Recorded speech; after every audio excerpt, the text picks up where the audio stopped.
Hi అండి అందరికీ. ఇవాళ గీ కారం దోశ చేశా అండి. కారం తయారు చేసుకుందాము. ముందుగా ఎండుమిరపకాయలని కొంచెం నీళ్ళల్లో నానబెట్టి కొద్దిగా ఒక 2 నిమిషాలు మరగబెట్టాలండి. తర్వాత మిక్సీ జార్లో పచ్చి ఉల్లిపాయలు, మనం మరగబెట్టిన ఎండుమిరపకాయలు, 1 టీ స్పూన్ జీలకర్ర, 2 టీ స్పూన్లు ధనియాలండి, చిటికెడు పసుపు, 1/2 టీ స్పూను సాల్ట్ వేసుకొని మెత్తగా రుబ్బుకోవాలండి.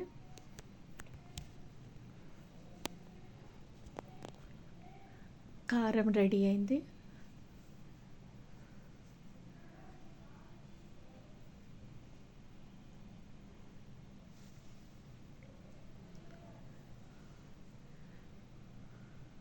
ఇప్పుడు దోశ వేసుకుందామండి.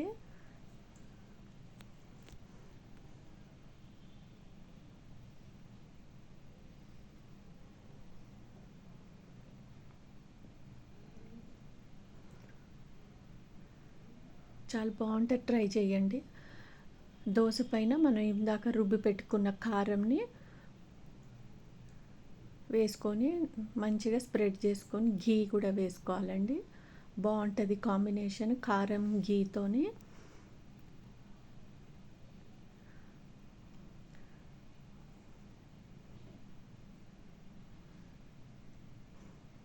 మొత్తం దోశ మొత్తం స్ప్రెడ్ చేసుకున్నాక మంచి కాలిన తర్వాత తీసేసుకోవాలండి. అంతే అండి, ఘీ కారం దోశ రెడీ. చాలా బాగుంటుంది, ట్రై చేయండి ఒకసారి తప్పకుండా.